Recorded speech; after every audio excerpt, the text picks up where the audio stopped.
All right, so here's another way y'all can understand PTSD, right? Let's say you're walking down the street. You're walking down the street and you see a man in a blue shirt. Nothing out of the ordinary. You keep walking. When the man in the blue shirt get up to you, he punch you in the face. You can fight him back. You can run, your choice. You get home, you're like, man, this motherfucker in a blue shirt attacked me, right? You can live to see another day. Nothing out. I mean, that's out of the ordinary, but you can survive that, right? So then, let's say you're walking down the street again. You see a man in a blue shirt. You might be alarmed, but you'll be like, he not like the last man in the blue shirt, right? You keep walking. Different man, blue shirt, attack you. You can fight back or you can run. Your choice. Your body will have a natural reaction unless you've prepared for this day, right?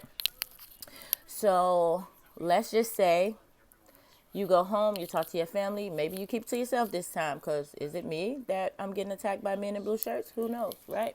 So then you walking down the street again and there's a man in a blue shirt. At this point, your brain is like, I don't care if it's a woman in a blue shirt. Your brain is going to start signaling to you that this is danger.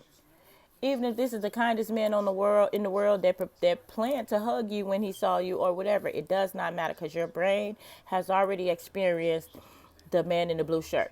You get what I'm saying? So now you see this person in the blue shirt and you're naturally going to try to avoid it because you're tired of fighting and you're tired of running, right?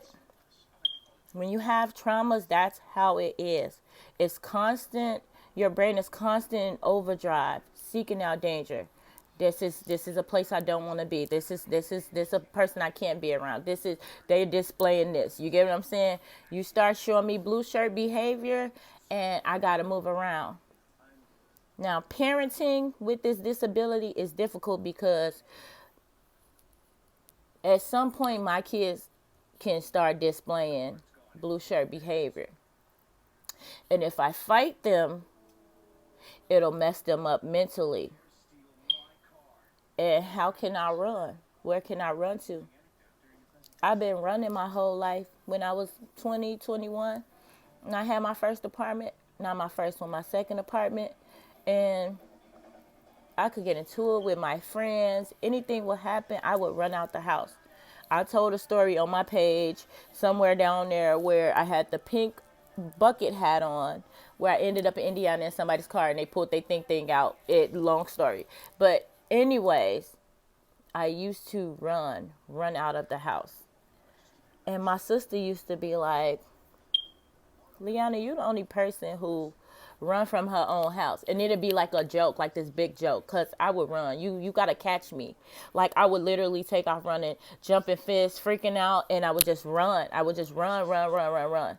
So imagine me now. This is more healed me. This is more matured me. That's why I'll quit a job in a hot second, because you don't know what I got going on up here, and neither do you care. But for me, I got to go. And me running is my second option to my fight or flight kicking in. And because I'm not like the average person, you can't play in my face. You can't lie to me and think we friends because I can't trust you. You cannot put your finger this close to me and think I'm not gonna touch you. It's levels to this. And because of who I am and what I preach and how I live, I'd rather run than to fuck you up. Because if I fuck you up, then you won't believe nothing godly that comes out of my mouth. You would think it's all a joke. You would think that I'm not from God. You'd swear I'm a demon. But in reality, it's me living and carrying my cross. It's me living and carrying my cross. When y'all see me crying, I'm vulnerable. I don't have nobody else. I am the strong friend.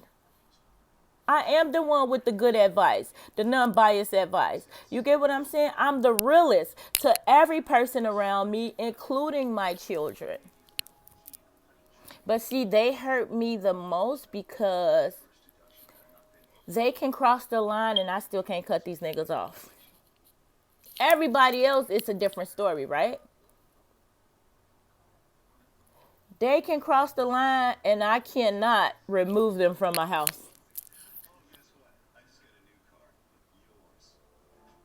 And in all of my trying, when a motherfucker tell me I'm not gentle enough, you have no idea who I could be. I'm very gentle. Especially when you cross a line that will get somebody else cut. And that's me saying that in the nicest way possible. My son, not my type of nigga. Love him to death, but not in a million years. He'd have been cut off. He'd have been, I done blocked him yesterday. I don't know if he know it, but he got one more, I got 2 cell phones. He got one more cell phone to text me on the wrong way, and he gonna be blocked, and he gonna have to contact me via email. And if he don't make it in the house at the right time, at this point, he gonna get the lock on the door. I ain't never did it to him, but he gonna fuck around and find out. I don't have it in me no more.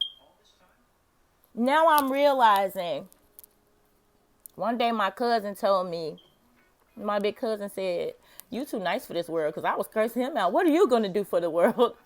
Why aren't you trying to help save us? What? You know, he was like, you too nice for this place. And I cried and I cried and I cried and I cried. And seeing my memory today was crazy because this time last year I was crying too. But guess what? I'm here. I made it through the year. And that's a victory for me because people don't take you serious until you gone. And I had to start relating that too. I had to start putting that in my brain like, this motherfucker not worth my life. My son could tell me he having these type of thoughts, and I totally get it because I've been there, done that. But then I have to tell him, son, if you do it, guess what? Life gonna go on. Life gonna go on. I guarantee you. So I'm still spitting free game to this man. Life is gonna go on. So you have to put into your mind at some point, this not worth my life. You know, have you ever? It's crazy how your body can think about hurting itself over cutting off somebody you love. Over cutting off somebody you love. I used to be feeling like I wanted to be unalived over a lot of different stuff, a lot of ways that people made me feel. And now I'm entering the fuck them stage, but not in a sense like y'all may think.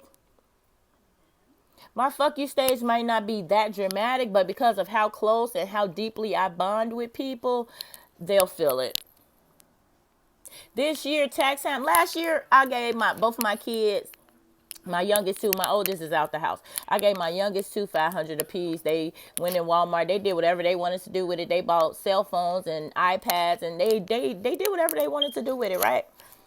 This year, I'm spending every single dime on myself. I do not care. And then in 20 years, I've never done that. I've never done that. I might be buying bunk beds for the house, couches for the house, maybe a car for the family to be in, or like clothes for everybody, taking everybody out. Even on the last year I went on the trip, I'm splurging so we can have fun on this trip, and it's a nigga that took me on the trip, right? But I'm making sure we having a good time because I don't want you penny pinching. This year, don't get me wrong, I'm going to put a nigga in a pair of gym shoes and some jeans.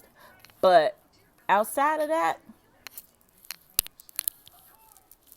because I'm entering into a stage where I'm realizing I give too much and it goes unappreciated. So maybe next year, there's no Christmas coming 2025. Next year, 2026, maybe y'all be grateful for who I am. Because this year, I've had enough.